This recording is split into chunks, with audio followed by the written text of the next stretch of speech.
What up, what up, what up, what up? Cat's eyes, what's up? See if I could hear myself real quick. Just catching the stream, just trying to check. Let me see something. Sorry, it might be an echo right now.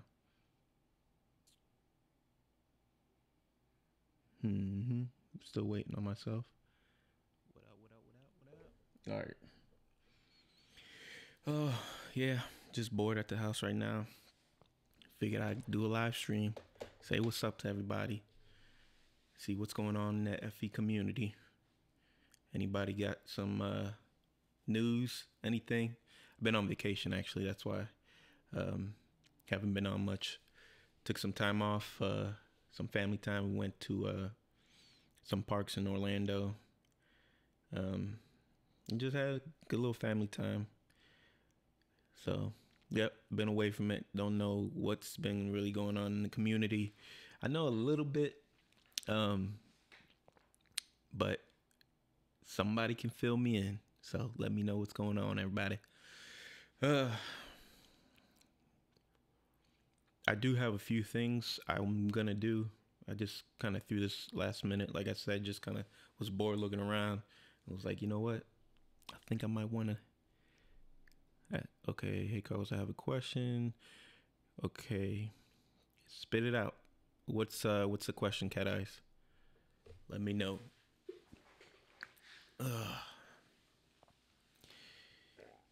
Let's wait for the question. And I'll answer as soon as you write it down. But yeah, so I was just kind of hanging out there doing not much, and figured I would jump on, see what's going on, hang out with some of you guys, and just kill some time before I go and watch some mindless TV. Figure I'd do something. I keep looking over there, but my camera's over here, so yep. How's everybody? What I am gonna do, because I have a bunch of new subscribers, and I know I haven't put a bunch of videos out. I haven't put a bunch of videos out as of late. One, because I was away on vacation, and the second one would be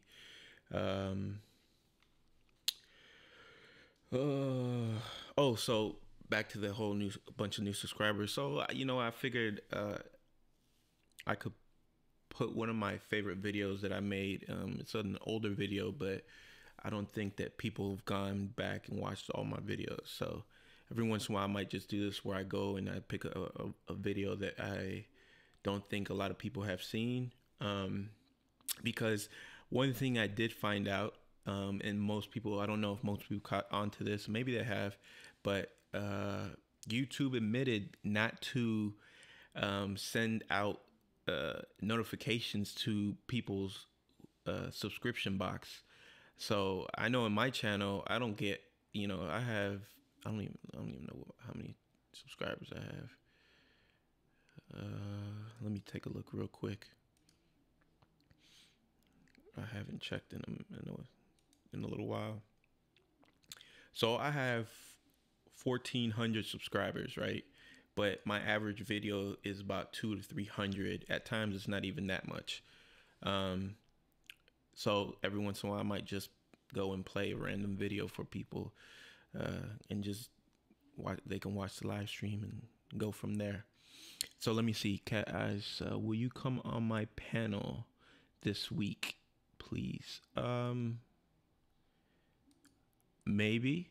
I probably can go. I just have to see the days and stuff like that, what day it might be, and then like let me know topic and stuff like that. So you know what you could do is leave me a YouTube message on the cool, no problem, George. Leave me a YouTube message on my YouTube page, Cat's Eyes, and let me know some of the details, and then I'll get back to you and let you know what I have available. Because like on my days off, I usually have my kids with me, so it's kind of hard, you know, juggling all that stuff. But you know, if there's a window in that time frame, I'll definitely would love to be on the panel and just chit chat. Be cool. So yep. So what I'm gonna do now, unless anybody has any more questions, I'm gonna go ahead and just play this video. This video that I did, it has to do with like the firmament and stuff like that. Again, I posted this video, man, it's probably like 2 years ago at this point, but I think it's still a really good video that at one point it was like skyrocketing. A bunch of people mirrored it and never gave credit to me. And the thing with me is that when I was like trying to, when I found out about it, I just asked the people, hey, you know, cool, I appreciate you mirroring the video. Just put some credit like to my channel, because I was trying, at the time I had like barely any subscribers, and then I saw this channel just, I mean, they had like 30,000 views on my video, and I didn't even have that many on my own video, and they were getting subscribers. I was like, dude, like just simple link to my channel, and they never did. So it is what it is. Cool thing was it did reach a lot of people, but on my channel for myself, I think it hit like 20,000 and just kind of plateaued. So I'm gonna play it for you guys. Let me know what you guys think. As soon as the video is over, I'll definitely hop back on, and then we can chat about what you guys think about this video, and what do you think about doing this kind of format where every once in a while I just, you know, play an older video that I have, because it's cool to see like where we're at with some of this stuff. Because remember, two and a half years ago, a lot of stuff was new information to a lot of people, including myself, where I was trying to gather some information on a bunch of different places and just really try to get a better understanding for people to grasp. So I'm gonna put this on right now, and then you guys let me know what you think. I'll get back. So probably a 20-minute video, 22 minutes. So let's play this video.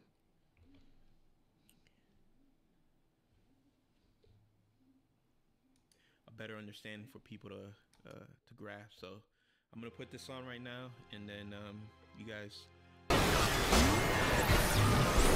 Probably a 20-minute video.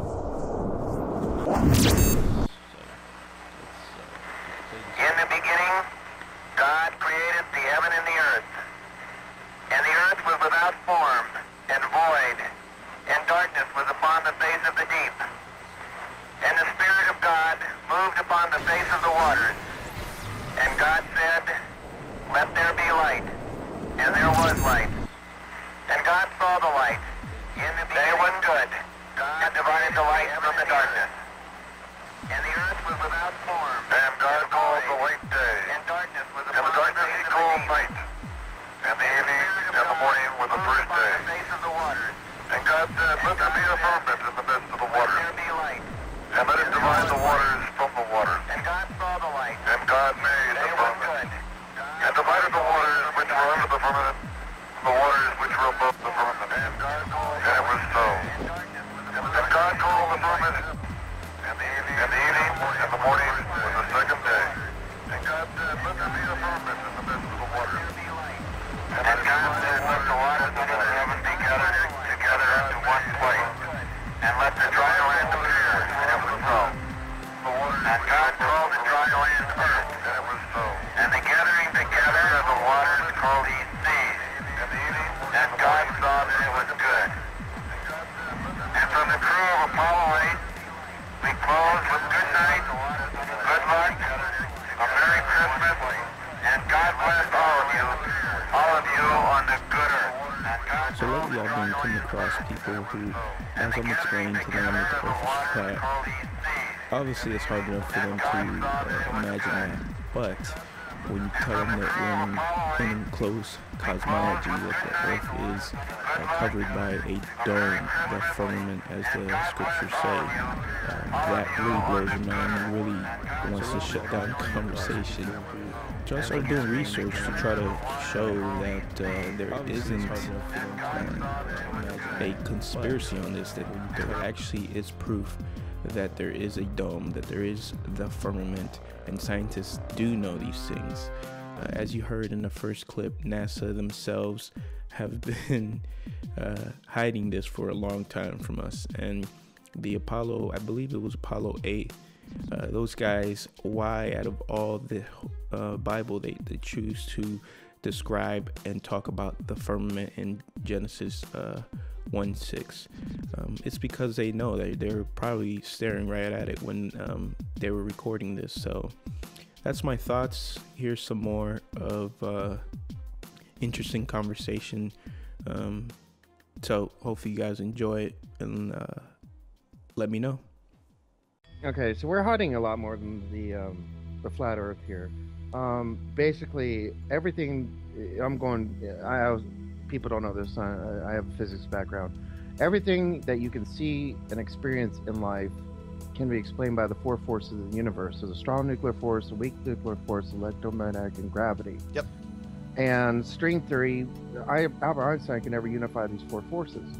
And when he died, the proteges come along and go, well, he's working with a limited four-dimensional universe. Let's expand it out to the fifth, the sixth. At the sixth, we discovered this harmonic frequency. And then we went out to the 10th dimension. We found an origin point. And we're like, well, why stop there? And we went out, and at the 26th dimension, there was another origin point. I'm trying to be quick here. No, you got time. Go ahead. And then we went out to infinity. So the decision with the string theory, which later became supersymmetry, is the 6th dimension is the harmonic frequency. There's the 10th dimension and the 26th dimension that have origin points. We're like, we don't know which. We had problems like the tachyons and all these kind of problems. And I sent my research to the world's most renowned physicists, and I sent you my paper mark. You're welcome to post on your website. People can read it. It's copyright 1999 before M theory. So from my paper, I gave permission. I'm horrible at math. I gave permission for people to basically steal my work and develop a theory. And then, after everybody got my paper, I'm sitting there reading the next book, and all of a sudden M theory, and I'm reading it, and it's like verbatim my paper, and I'm like, oh my God, these idiots. They took my paper and they created this imaginary 11th dimension that exists outside the 10 dimensions, and they say the origin point exists outside the physical universe, which is my theory, dead on. Okay. And they're saying this is the 11th dimension. Okay, well, you can say there's a dome, whatever, and this and that, but the point is, even when you go out to the grandiose scale of the universe, even physicists agree that there are boundaries and barriers, and there's something that exists outside of the physical universe. So I don't care if you want to microscope it down to Earth, or even if you take it to the physical universe. Even our scientists say that there is something outside of us. So there's a dome to the universe, there's a dome to the Earth. I don't care what you say. There's a dome. Yeah. Yep, Rob, good point. Rob Skiba, and feel free to interrupt me anytime. We've still got 9 minutes, almost 10 minutes. And that is, Rob Skiba was kind of talking about that in some of his videos where he was saying, he's going, look, from everything I've read, and granted he was using biblical stuff, was saying that, look, it appears like that we're a dome inside a big box. Scientists at MIT may be confirming the scriptures right in front of us. For us. This is a quote from an article taken from ibtimes.com, and I've got the link there for that. It says, the Earth is protected from fast-moving killer electrons by an invisible plasma shield, which is located thousands of miles above the planet's surface, according to researchers at the Massachusetts Institute of Technology, MIT, and the University of Colorado, Boulder. High above the Earth's atmosphere, harmful electrons that make up the outer band of the Van Allen radiation belt travel at nearly the speed of light, pelting everything in their path. Exposure to such high-energy radiation can harm satellite electronics and pose serious health risks to astronauts. However, despite their intense energy, these electrons circling around the planet's equator cannot come below 7,200 miles from the Earth's surface due to the shield, scientists said in a study published in the journal Nature on Thursday. It's almost like these electrons are running into a glass wall in space, Daniel Baker of the University of Colorado Boulder and the study's lead author said in a statement. Somewhat like the shields created by force fields in Star Trek that were used to repel alien weapons, we are seeing an invisible shield blocking these electrons. It's an extremely puzzling phenomenon. The invisible shield, dubbed the plasmaspheric hiss, is made up of very low-frequency electromagnetic waves in the Earth's upper atmosphere. Scientific data and calculations have helped researchers deduce that the hiss deflects incoming electrons, causing them to smash into neutral gas atoms in the Earth's upper atmosphere and ultimately disappear. It's a very unusual, extraordinary, and pronounced phenomenon, John Foster, Associate Director of MIT's Haystack Observatory, said in a statement. What this tells us is if you parked a satellite or an orbiting space station with humans just inside this impenetrable barrier, you would expect them to have much longer lifetimes. That's a good thing to know. The latest study is based on data collected by NASA's Van Allen probes that are orbiting within the harsh environments of the Van Allen radiation belt. Oh, you mean the one that they just flew through, no problem, back in the 60s? In the 70s? During the study, the researchers observed an, quote, exceedingly sharp barrier, end quote, against harmful electrons, which was steady enough to withstand a solar wind shock in October 2013. To determine what could create and maintain such a barrier, the researchers considered a few possibilities, including effects from the Earth's magnetic field and radio signals from human transmitters on Earth. Oh yeah, it's our Walkman that's causing this. Whatever. You know, and there's another article I should post where they're saying they basically want to poke a hole or blow up or eliminate even the Van Allen belts. Okay, check this out. February 27, 2014, okay, last year. Physicists plan to wipe out Earth's Van Allen belts with radio waves. Got a depiction here of the Van Allen belts, what they look like here. It was just last year that physicists thought they had found the origin of Earth's Van Allen radiation belts. And now, a prominent group of them wants those belts dead. It's understandable, given the frustration these areas of space can cause to modern astrophysicists. If you want to launch a satellite or a telescope, let alone a human being, the Van Allen belts will be a painful thorn in your side. So, says a growing group of astrophysicists, why not wipe them out altogether? It might seem odd to hear scientists propose destroying a feature of the natural world, but there is a decent scientific argument to be made that these belts provide us nothing useful and that we could lose them without a single negative effect. These guys, they think they came from monkeys, okay? This is the way the Earth is... Okay, all flat Earth globe arguments aside, okay, it's understandable, at least as far as we've been told, that there is a belt of radiation over us. And this belt of radiation apparently helps to protect us from other harmful things coming our way from the sun or what have you. You know, regardless of whether the Earth is a globe or flat, everybody seems to agree that these belts are good for us. You know, that they're doing something. They were intended to be there. This place was created with these things around us for a reason. Okay? And these knuckleheads, hey, I think we should just blow it up. I don't really think it's important. I don't know what it does, so let's blow it up. And it's not the first time they wanted to do that. In fact, you could go do a Google search on going nuclear over the Pacific, Smithsonian.com, and learn about Starfish Prime and Operation Fishbowl and all that. It says here, knowledge of radiation in space was still fragmentary and new. It was only 4 years before that, James Van Allen, a University of Iowa physicist who had been experimenting with Geiger counters on satellites, claimed to have discovered that the Earth was encircled by a deadly band of X-rays, and that radiation from the sun hit the satellites so rapidly and furiously that the devices jammed. Van Allen announced his findings on May 1st, 1958. Go back and look at what was going on in 1956 through 58, specifically what was going on in Antarctica with Operation High Jump and Operation Deep Freeze. And then everybody pulled out of Antarctica, they all signed the Antarctic Treaty, and NASA's then created, and all of a sudden Van Allen, you know, does this little experiment when they start shooting stuff up into space, and he finds the Van Allen belts. Right. And that, like you were saying, even mainstream science will say, look, there's limits to this. But Rob Skiba was saying, well, look, there's an edge. It's like, because that we're inside some sort of container, which again makes sense to me, because why wouldn't there be? You know, the infinite nobody can ever process the infinite.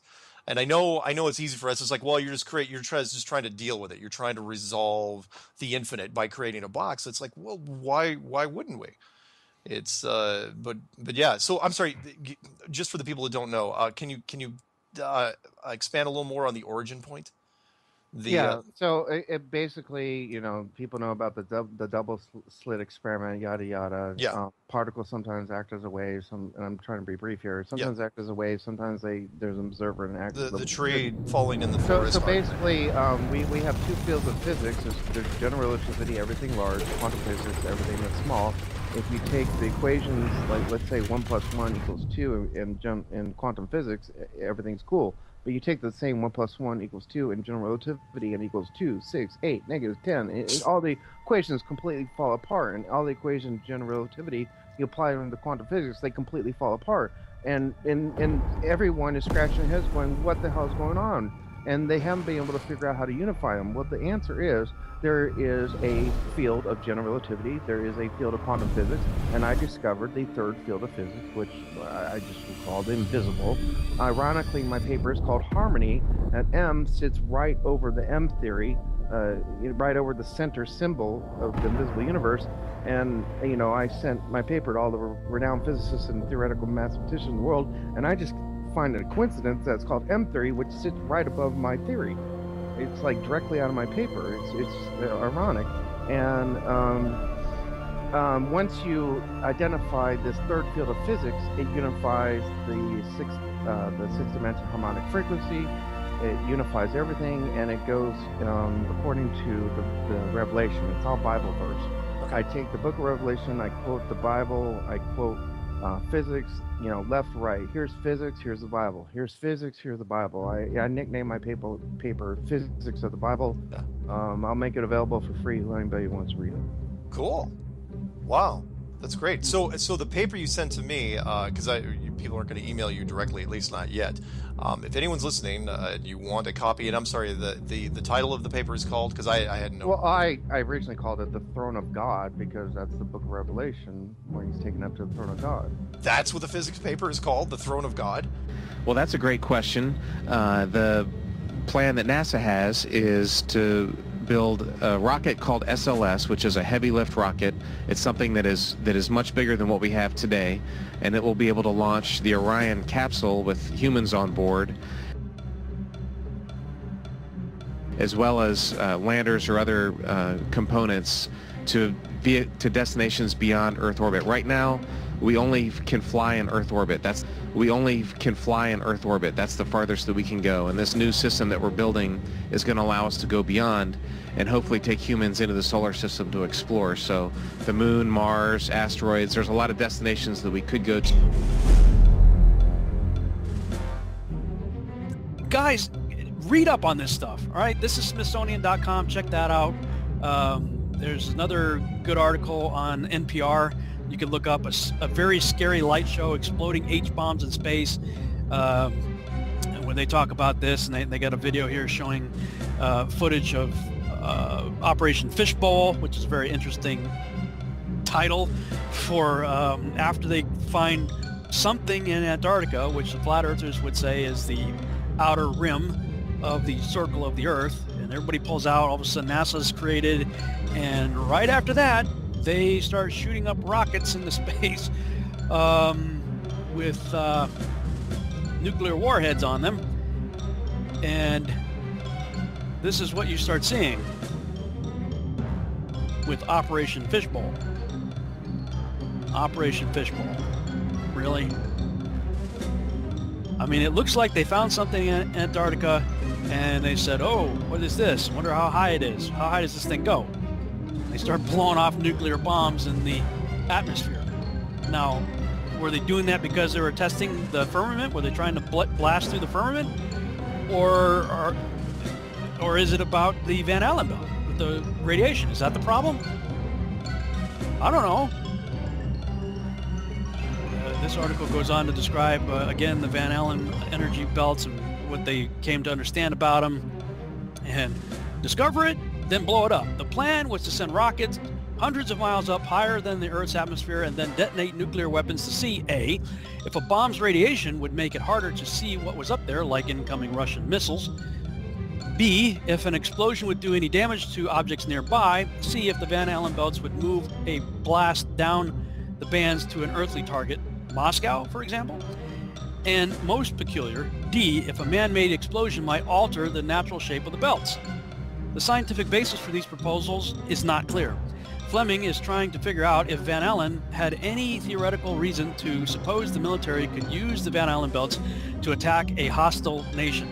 He supposes that at the height of the Cold War, the most pressing argument for a military experiment was, if we don't do it, the Russians will. And indeed, the Russians did test atomic bombs and hydrogen bombs in space. No big surprise, they were also down there in Antarctica prior. And oh, by the way, while we supposedly got ahead of them and started to beat them in the alleged space race, you know, we're led to believe they just, we lost, and they gave up. No, they sent like something like 40 missions down to Antarctica while we were playing around with the so-called Apollo space program.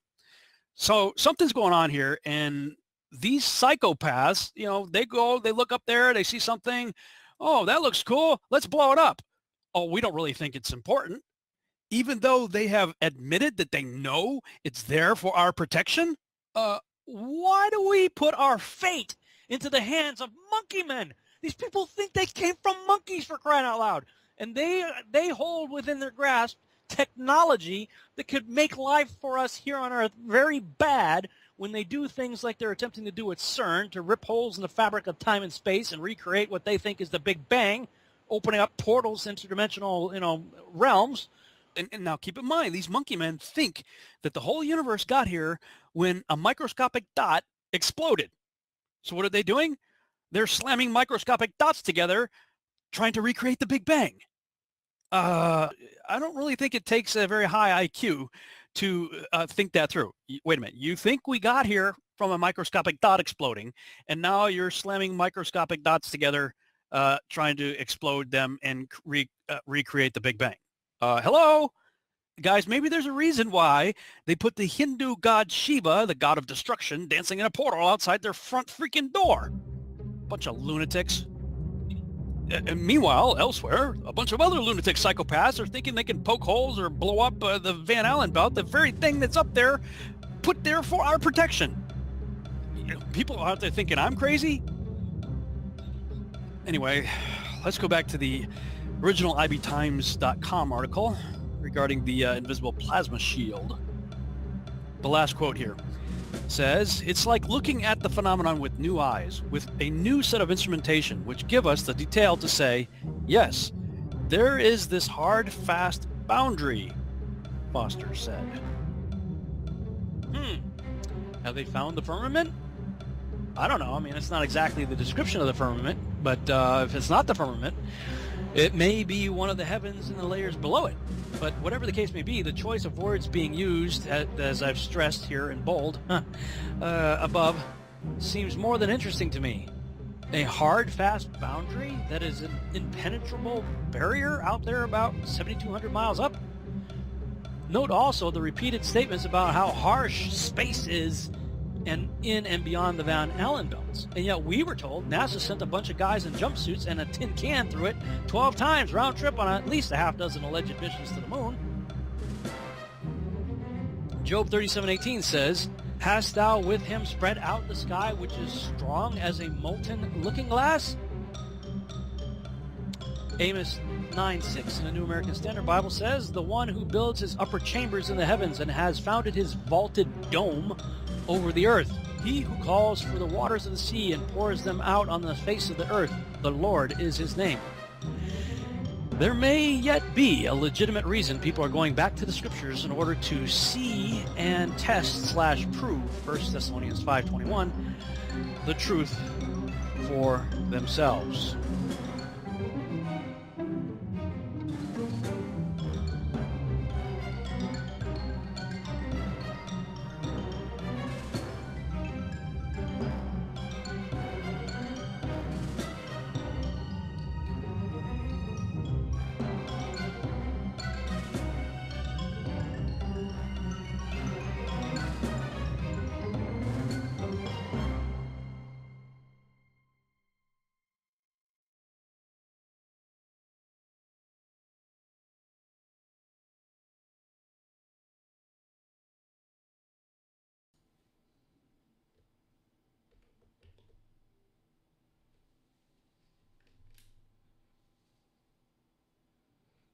Think we're back.